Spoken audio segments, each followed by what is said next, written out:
Que el Señor te bendiga, mi hermano, mi hermana. Es un gusto poder estar acá contigo una vez más.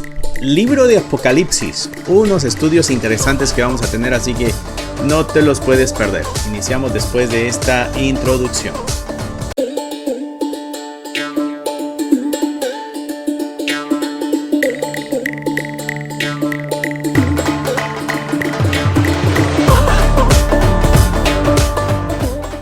Señor te bendiga, mi hermano, mi hermana. Es un gusto poder estar acá contigo el día de hoy. Como te decía hace unos segundos, vamos a estar viendo el libro de Apocalipsis. No sé si me estoy metiendo a graves problemas, ¿ok? Porque yo sé que aquí van a haber una diversidad de opiniones. Aquí van a haber diferentes formas de entender el Apocalipsis. Y es válido porque yo creo que en parte de Apocalipsis, tomando en cuenta de que es un libro que ve hacia el futuro y solamente Dios es el único que sabe el futuro, solamente Él sabe cuándo y qué cosas sucederán. Nos dejó un libro para traernos esperanza, para traernos consuelo, un libro para darnos la motivación que necesitamos para continuar. Recuerda que este libro fue escrito en el tiempo que la iglesia está sufriendo persecución. Este es un libro para esperanza, este es un libro para resistencia. Hay que resistir porque el Señor tiene un plan perfecto y al final de este libro nos damos cuenta de que el Señor es el que triunfa sobre todo mal. Así que es un libro para darnos esperanza, pero en medio de eso nos muestra catástrofes, nos muestra situaciones diferentes, difíciles, que a veces nos confunden en la interpretación por la forma en que ha sido dado esto, ¿no? Así, y esa es la característica de este libro. Es una escritura apocalíptica, ¿no? Va a usar imágenes para darnos a entender algunos conceptos. Y esto se los digo porque seguramente en la audiencia tendremos personas que van a tener diferentes posturas de vista, ¿no? Y ahí es donde quisiera el día de hoy una especie de introducción a este libro, dejarles saber las 4 más grandes posturas que existen en cuanto al libro de Apocalipsis, ¿no? Así que vamos a ir una a una. El día de hoy no estaremos viendo algún capítulo en sí, pero sí estaremos dando una introducción y para que veamos la diversidad que existe perdón, en la iglesia para interpretar este precioso libro, ¿no? El versículo 1, aquí estoy usando la Reina Valera 1960, dice: la revelación de Jesucristo que Dios le dio para manifestar a sus siervos las cosas que deben suceder pronto, y las declaró enviándola por medio de su ángel a su siervo Juan. Recuerda que Juan es el que recibe esta visión. Él está en la isla de Patmos, está preso ahí en esa isla. Y es donde él recibe la visión. Algo interesante con este primer versículo, mis hermanos, es de que la afirmación es de que este libro es una revelación de Jesucristo que se la dio para que fuera manifestada a los siervos las cosas que han de suceder pronto, ¿no? Entonces quiere decir que el propósito de este libro es de que la comunidad cristiana lo conociera de aquel entonces, y de la misma manera la intención para nosotros el día de hoy es de que lo conozcamos. Yo sé que mucha gente tiene alguna especie de miedo o recelo hacia este libro por las cosas que suceden. Entonces algunos prefieren no leerlo y otros prefieren no estudiarlo o enseñarlo, porque yo sé que nos vamos a meter algunos problemas, discusiones y diferencias, ¿no? Pero sin más ni más, tomando en cuenta de que el primer verso es una exhortación para que nosotros lo conozcamos, en esa responsabilidad vamos nosotros a conocer este libro, ¿no? 4 perspectivas para la interpretación de este libro, mis hermanos. La primera perspectiva apunta a que Apocalipsis habla de eventos pasados, ¿no? Esta perspectiva se le conoce como preterismo, el preterismo, de latín preter, que quiere decir pasado, ¿no? ¿Y qué es lo que ve esta postura? Bueno, esta postura sostiene que la mayoría de las profecías del Apocalipsis se cumplieron allá en el siglo I, ¿no?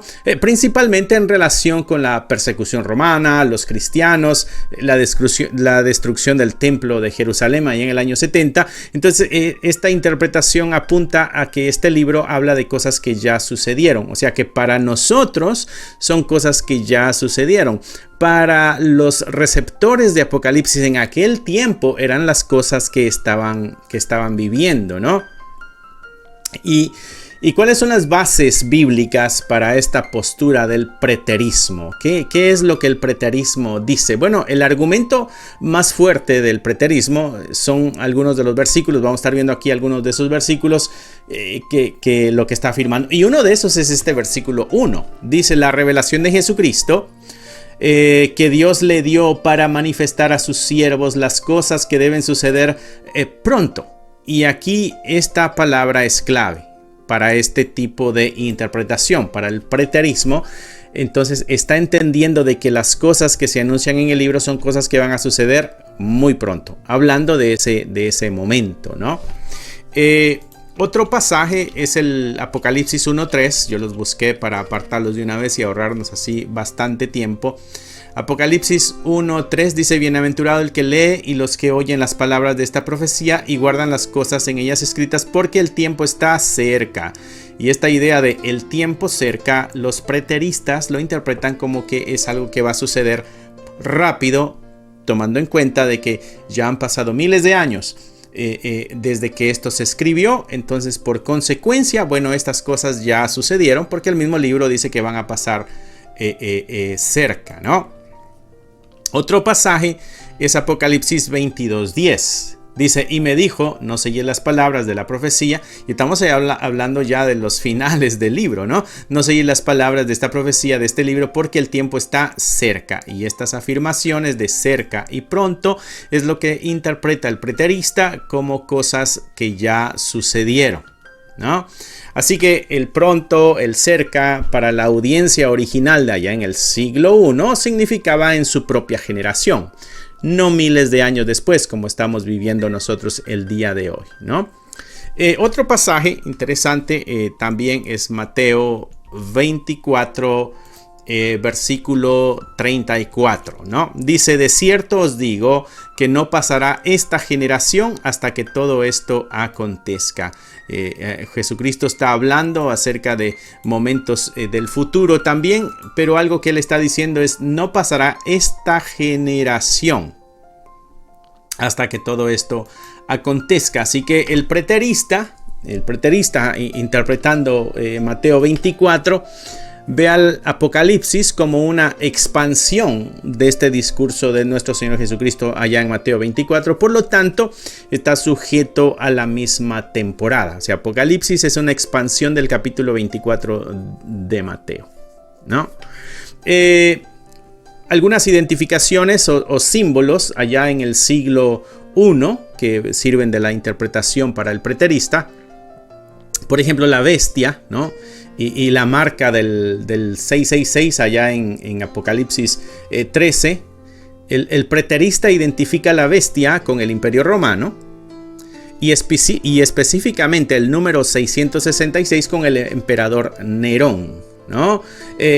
Bueno, usando la gematría, que es el sistema hebreo donde se le ponen valores numéricos a las letras.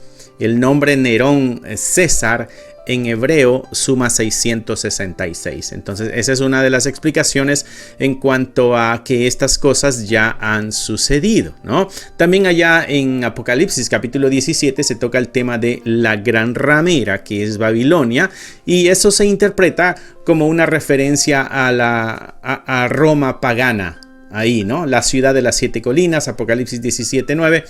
Que es conocida por la idolatría, por la persecución de los santos, o a la Jerusalén apóstata, la gran ciudad donde también nuestro Señor fue crucificado, dice Apocalipsis 11, versículo 8. Así que el preterista ve Apocalipsis como una expansión de Mateo 24, pero que está hablando cosas que para nuestra fecha ya sucedieron. Esa es una postura. Y estas fueron las bases bíblicas, ¿no? Eso es lo que hace interesante a cada una de las posturas, porque cada una de las posturas tiene también sus bases bíblicas. Por eso les decía, este libro, este estudio que vamos a tener, de pronto va a traer conflicto, va a traer diferencia de pensamiento, pero recuerda, mi hermano, esto es clave. Recuerda esto. La interpretación que tú le des a Apocalipsis en cuanto a las cosas ya sucedieron, van a suceder, están sucediendo, la interpretación que tú le des, mi hermano, no afecta tu salvación, porque tú has depositado tu fe en el Señor Jesucristo y tu salvación está guardada en nuestro Señor Jesucristo. Y cuando las cosas sucedan, o si es que ya sucedieron, sea como sea, tu eternidad está garantizada en Cristo Jesús. Tu eternidad, hermano, hermana, no está garantizada por lo que tú creas de Apocalipsis. Tu eternidad está garantizada porque has depositado tu fe, tu esperanza en nuestro Señor Jesucristo. El único camino, la única verdad y la única vida. Así que por eso me atrevo a presentarte las diferentes posturas, tomando en cuenta de que muchos las tendrán, así que no hay ningún problema con eso. Bueno, esta fue la postura del preterista, lo que estábamos hablando ahorita, ¿no? Ahora viene la otra postura. La postura es del futurismo, es todo lo contrario. Si el preterista está enfocado en lo pasado, bueno, el futurista está enfocado en las cosas del futuro. Esta es la visión más popular, pudiéramos decir, en muchos de los círculos cristianos el día de hoy, porque sostiene que la mayor parte del libro de Apocalipsis, desde el capítulo 4, por ejemplo, en adelante, va a describir eventos que aún no han ocurrido y que van a suceder antes de la venida de nuestro Señor Jesucristo. ¿Okay? Y aquí es donde la mayoría de los cristianos se encuentran, pero no hay que descartar las otras posturas, hay que entenderlas para poder entrar nosotros en diálogo, sin importar cuál sea tu postura, ¿no? ¿Cuáles son las bases bíblicas y los argumentos que hay para la postura futurista? Y posiblemente tú que me estás escuchando te encuentres en esta postura, ya que esta es la gran mayoría en la iglesia, ¿no? Una de las cosas, perdón, aquí sonó mi celular. Voy a quitarle sonido, se me había olvidado, para que no nos interrumpa, ¿no? Perdóname por eso, ¿no? Una es, por ejemplo, la estructura del libro. El futurista, el que tiene la interpretación futurista del libro de Apocalipsis, va a basarse en una interpretación cronológica de una estructura, ¿no? Por ejemplo, vamos a ir a ver algunas de las bases que ellos tienen. Apocalipsis 1:19, por ejemplo, dice: escribe las cosas que has visto, dice, las que son, las que han y las que han de ser después de estas. ¿Ok? Escribe las cosas, las que has visto, o sea que ya sucedieron, las que son, las que están sucediendo y las que han de ser después de estas. ¿Ok? Entonces Apocalipsis como que nos presentara un orden de las cosas. El futurista entiende este versículo como una especie de introducción o resumen, digamos, del contenido del libro. Más o menos así como se ve en el libro de Hechos, allá cuando Jesucristo le dice a los apóstoles, a los discípulos, de que van a ser testigos en Judea, en Jerusalén, en Judea, en Samaria y hasta lo último de la tierra. Y cuando tú lees el libro de Hechos te das cuenta de que los primeros capítulos se enfocan en Jerusalén, después en lo que sucede en Judea, después lo que sucede en Samaria y después lo que sucede hasta el fin de la tierra. Entonces, en ese mismo sentido se interpreta este versículo para el que tiene la interpretación futurista, ¿no? En otras cosas, las cosas que has visto aplicaríamos para el capítulo 1. Estamos hablando en el tiempo de Juan. Las cosas que son aplicaría al versículo 2 capítulo 2 y capítulo 3, que sería el tiempo de la iglesia. Y las cosas que han de ser después de estas, estamos hablando del capítulo 4 hasta el capítulo 22. ¿no? Entonces ese es el argumento, ¿no? Y la frase que se menciona aquí, después de estas, se interpreta como una transición de la era de la iglesia a un periodo futuro, en este caso de tribulación y de juicio. Estas son las bases para el futurista. Otra cosa es la naturaleza de los juicios. ¿Cuál es la naturaleza de los juicios acá en el libro de Apocalipsis? Por ejemplo, los eventos que son descritos parece ser de una escala global, ¿no? Y es una escala catastrófica global.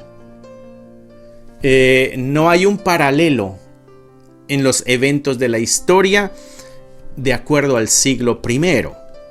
¿Cómo así? Mira lo que dice Apocalipsis 9:16. El número de los ejércitos de los jinetes era 200 millones. Yo oí su número. Está hablando de un ejército de 200 millones. Esto no estaba en el primer siglo. Por eso se interpreta como que serían cosas que van a suceder en el futuro. Y ahí es donde el futurista está diciendo muchas de estas cosas no han sucedido, ¿no? Por ejemplo, si tú te vas a Apocalipsis capítulo 13, versículo 16 y 17, este es el capítulo favorito de muchos, dice: y hacía que a todos, pequeños y grandes, ricos y pobres, libres y esclavos, se les pusiese una marca en la mano derecha o en la frente, y que ninguno pudiese comprar ni vender, sino el que tuviese la marca o el nombre de la bestia o el número de su nombre. Entonces estos versículos en el capítulo 13 de Apocalipsis nos están describiendo un sistema económico mundial donde nadie puede comprar o donde nadie puede vender si no tiene una marca específica. Esas cosas no han sucedido. Por eso el futurista entiende que Apocalipsis todavía no ha sucedido. Si pasamos, por ejemplo, a Apocalipsis 16, van a ser varios versículos, pero aquí están las copas de la ira, ¿no? Y voy a leer algunas, por ejemplo, versículo 2, el primero derramó la copa sobre la tierra y vino una úlcera maligna y pestilente sobre los hombres que tenían la marca de la bestia y que adoraban su imagen, ¿no? Tenemos ahí una imagen de plaga. El segundo ángel derrama la copa sobre el mar, este se convirtió en sangre como de muerto y murió todo ser vivo que había en el mar. Cosas que todavía no hemos visto que hayan sucedido. Versículo 4. El tercer ángel derramó su copa sobre los ríos y sobre las fuentes de las aguas y se convirtieron en sangre. Y oí al ángel de las aguas que decía: justo eres tú, oh Señor, el que eres y el que eras, el santo, porque has juzgado estas cosas, ¿no? Y así, el cuarto ángel, la copa sobre el sol, al cual fue dado quemar a los hombres con fuego, y los hombres se quemaron con el gran calor y blasfemaron el nombre de Dios. Entonces son situaciones globales, catástrofes globales que está describiendo este capítulo, pero que no han sucedido. Entonces el futurista interpreta, el que tiene la postura futurista, interpreta que Apocalipsis todavía no ha sucedido en totalidad, no como el preterista, que ve que cosas que ya han sucedido, ¿no? Así que estos eventos que describen situaciones, catástrofes globales, todavía no han ocurrido, ¿no? Entonces el futurista también va a conectar el Apocalipsis con profecías del Antiguo Testamento. Por ejemplo, profecías de Daniel. Vamos a ir a Daniel capítulo 9, versículo 27.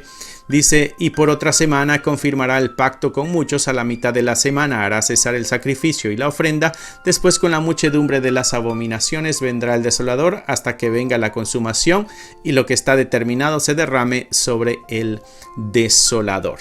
La profecía aquí, la famosa profecía de la semana 70, interpretada como un periodo futuro que va a ser de 7 años de tribulación, donde va a haber un gobierno, ¿no? Un gobierno, como dice el mismo libro de Daniel, por un príncipe que ha de venir, tomando en cuenta o apuntando, mejor dicho, interpretándose como que es el anticristo.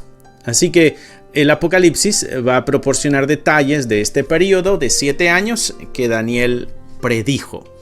Esa es la otra postura, la postura futurista. Bueno, hay otra postura también. Vamos a ver 4 posturas. Espero que me estés siguiendo el hilo. Lo bueno de este video es de que tú lo puedes detener, puedes tomar tus notas y así poder reflexionar en lo que estamos hablando y poder ir haciendo una especie de orden, ¿no? ¿Cuál es la otra postura? La otra postura es el historicismo.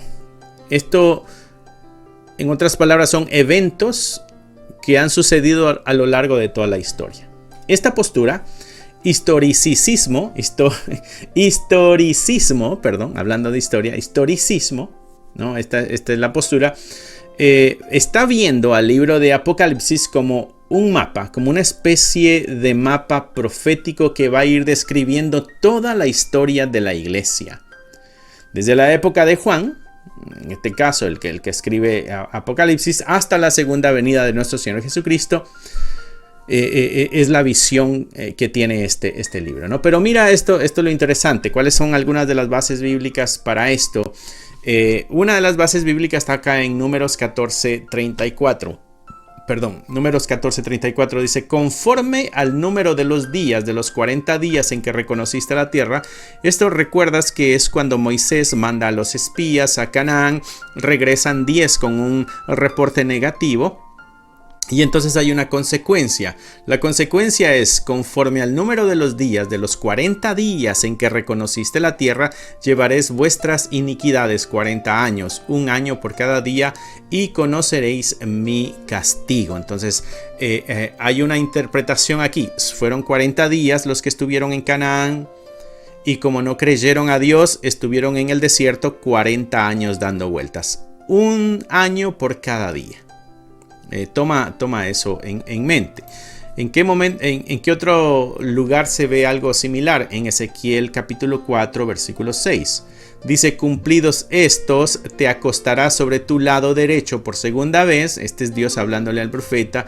Dice: y llevarás la maldad de la casa de Judá 40 días. Día por año te lo he dado, ¿no? Y aquí tenemos otro ejemplo donde la Biblia muestra un día equivalente a un año en cuanto a juicio, ¿no? Bueno, ¿cuál es el argumento este?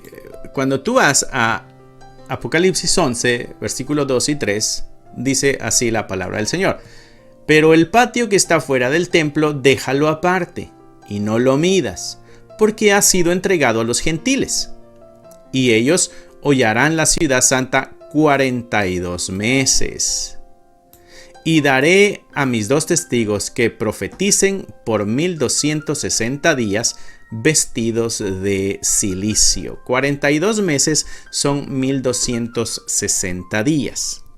Entonces, tomando en cuenta estos pasajes anteriores que leímos, que es Ezequiel 4:6 y Números 14:34, tomando en cuenta esos versos, interpretándolos como un día equivalente a un año, lo que aquí se nos estaría diciendo es de que 1260 días, o que es lo mismo de 42 meses, se van a interpretar en Apocalipsis 11 como 1260 años de historia. Entonces, el que tiene la postura del historicismo, a veces le pongo un sí de extra, historicismo, está interpretando de que desde el tiempo de Juan se iban a contar 1260 años. Y esa era la descripción del libro de Apocalipsis, ¿no? Por ejemplo, en el capítulo 6 de Apocalipsis hay 6 sellos. Capítulo 6 del libro de Apocalipsis. Se habla de 6 sellos y estos se interpretan como periodos que son sucesivos del Imperio Romano. En el capítulo 8 y 9 de Apocalipsis se habla de 7 trompetas. Y esto se va a asociar a menudo con la caída del Imperio Romano Occidental por todas las invasiones bárbaras. Mucho de esto quizá tú lo viste en la escuela ya en tu juventud, y el surgimiento del Islam. Se entiende también a la bestia y al anticristo durante la Reforma. Por ejemplo, figuras como Martín Lutero, como Juan Calvino, ellos identificaron el sistema papal de la Iglesia Católica con la bestia, con el anticristo, ¿no? que hubo un reino durante 1260 años. Estamos hablando aquí prácticamente de la Edad Media, ¿no? Entonces, el que tiene la interpretación del historicismo está interpretando 1260 años de historia desde el tiempo de Juan, el Apocalipsis, ¿no? Entonces, esa es la otra postura. Y la última postura que estaremos mencionando, la última postura que vamos a estar mencionando, es deja aquí, la tengo escrita, el idealismo o espiritualismo. Esta postura ve el Apocalipsis como eventos simbólicos. Aquí estoy en estas 4 perspectivas. Están como encerradas todas las formas de interpretación hasta cierto punto, de una forma globalizando las perspectivas, ¿no? El idealismo o el espiritualismo, eventos simbólicos, es lo que ve en el libro de Apocalipsis. Esta postura no vincula el Apocalipsis a eventos históricos específicos, ni del pasado ni cosas que vayan a suceder en el futuro, sino que lo ve como una representación simbólica de la lucha que existe, no en un tiempo específico, sino que una lucha que existe atemporal, digamos, entre el bien y el mal. O sea que va a entender el libro de Apocalipsis como una lucha que ha existido, que existe y seguirá existiendo por un tiempo más entre el bien y el mal. Y por acá tenemos también algunas de las razones por las cuales ellos interpretan Apocalipsis de esta manera, ¿no? Una de las razones es la naturaleza del libro. El género en que está escrito es género apocalíptico. Este es un tipo de literatura, y este es el enfoque de este libro, que es simbólico. Habla de dragones, habla de bestias que salen del mar y todo esto. Por ejemplo, el león y el cordero al mismo tiempo, ¿no? Por ejemplo, ahí en capítulo 5 de Apocalipsis hay bestias, como decía, que surgen del mar, bestias que surgen de la tierra. Y entonces estos elementos para el idealista o el espiritualista, digámosle mejor la postura del espiritualismo, no vayas a creer que es de estos hechiceros o brujos, ¿no? O vamos a dejarlo en idealismo, apuntando a hechos simbólicos nada más. El cordero, el león, las bestias que salen del agua, las bestias que salen de la tierra, no deben entenderse de una forma literal, sino que solamente nos van a ayudar a entender verdades teológicas sobre el poder del engaño, pero también sobre la victoria de Cristo al final de los tiempos. A la misma vez, esta postura interpreta estos tiempos, son universales, quiere decir que ocurren en todo el universo, y son atemporales, que suceden en todo tiempo, no nada más en un tiempo específico, ¿no? ¿Y cuáles son algunas de esas cosas que suceden en todo tiempo? Por ejemplo, cuando tú veas al capítulo 6 del versículo 9 de Apocalipsis, capítulo 6, versículo 9 al 11, dice: cuando abrió el quinto sello, vi bajo el altar las almas de los que habían sido muertos por causa de la palabra de Dios y por el testimonio que tenían, y clamaban a gran voz diciendo: ¿hasta cuándo, Señor santo y verdadero, no juzgas y vengas nuestra sangre en los que moran en la tierra? Y se les dieron vestiduras blancas y se les dijo que descansasen todavía un poco de tiempo hasta que se completara el número de sus consiervos y sus hermanos, que también habían de ser muertos como ellos. Entonces, aquí lo que se nos está hablando es la persecución que enfrentan los santos, la persecución que enfrenta el pueblo de Dios. Los cristianos han sido, mis hermanos, perseguidos a lo largo de toda la historia, no solamente en el siglo I y no solamente sucederá en el futuro. Entonces, estos versos hablan de persecución y de muerte para los cristianos. Entonces, el el que interpreta el libro de Apocalipsis con la postura idealista, dice son solamente símbolos que nos están mostrando la lucha constante entre el bien y el mal, entre la iglesia en este caso y el mundo. Vamos a ver si tengo algo más aquí. Por ejemplo, Apocalipsis 21:22 dice: y no vi en ella templo, porque el Señor Dios Todopoderoso es el templo de ella y el Cordero, ¿no? Entonces, el libro apunta a una esperanza final de la iglesia, pero también como una realidad presente, algo que podemos experimentar el día de hoy. Porque mira lo que dice Hebreos 12:22. Sino que os habéis acercado al monte de Sión, a la ciudad del Dios vivo, Jerusalén la celestial, a la compañía de muchos millares de ángeles. Entonces, tomando en cuenta lo que Hebreos dice, y tomando en cuenta lo que Apocalipsis 21:22 dice no vi en templo, porque el Señor Dios Todopoderoso era el templo de ella y el Cordero. Entonces apunta a una esperanza final de los tiempos, pero también se nos muestra que es una realidad en nuestro presente, como Hebreos lo está presenciando o anunciando, ¿no? Porque dice, os habéis acercado al monte de Sión, a la ciudad del Dios vivo, a Jerusalén la celestial. Entonces, el idealista entiende que Apocalipsis va a tener un tema central. Y el tema central es de que a pesar del caos, ¿no? A pesar del mal en el mundo, Dios está en su trono. Y el Cordero que fue inmolado es digno y es victorioso. Y este es el mensaje de esperanza para todos los creyentes en cualquier momento y en cualquier lugar. Entonces Apocalipsis es meramente simbólico. ¿Okay? Entonces ahí están las 4 posturas. Todas estas posturas, mis hermanos, usan la Biblia, pero llegan a conclusiones diferentes debido a los diferentes lentes, diferentes lentes con los que están interpretando este libro.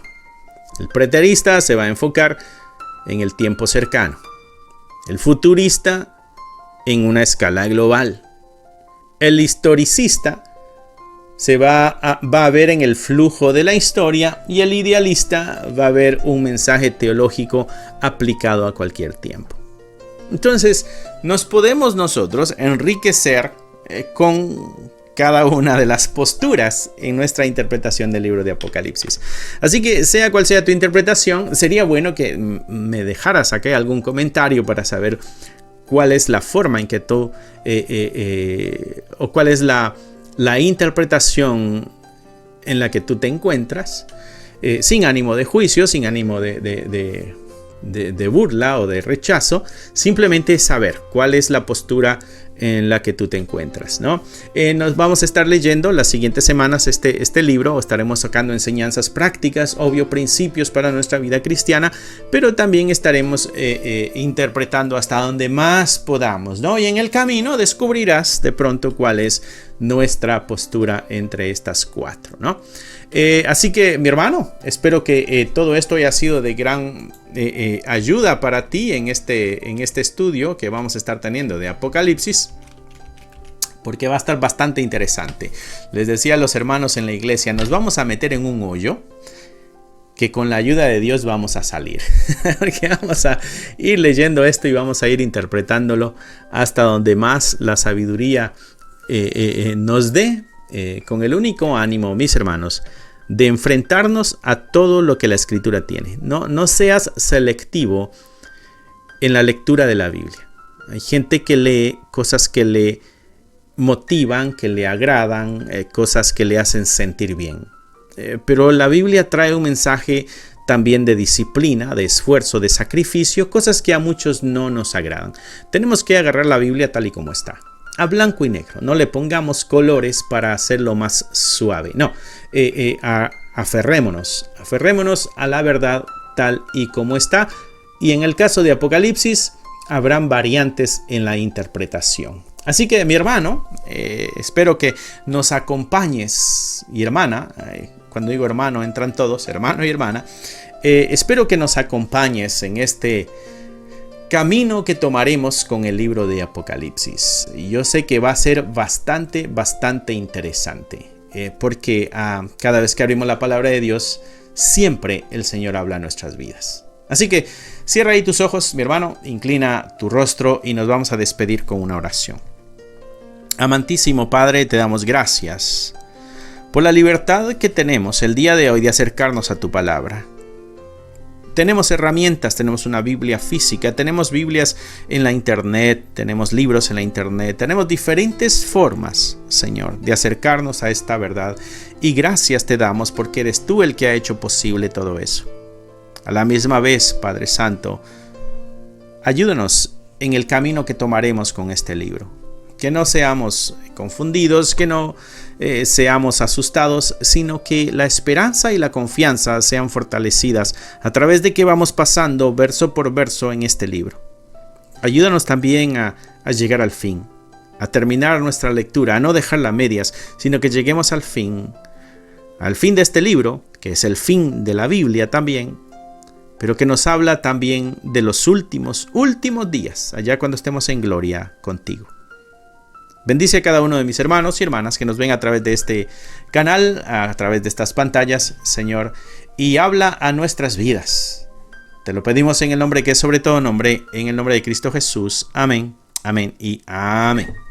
Así que mi hermano, que Dios te bendiga, que Dios te guarde. Recuerda que estamos los miércoles y los viernes aquí a las 7 y los domingos también tenemos acá nuestro servicio dominical. Ponemos en este canal el video del servicio dominical para que nos acompañes también en el momento de adoración y de servicio.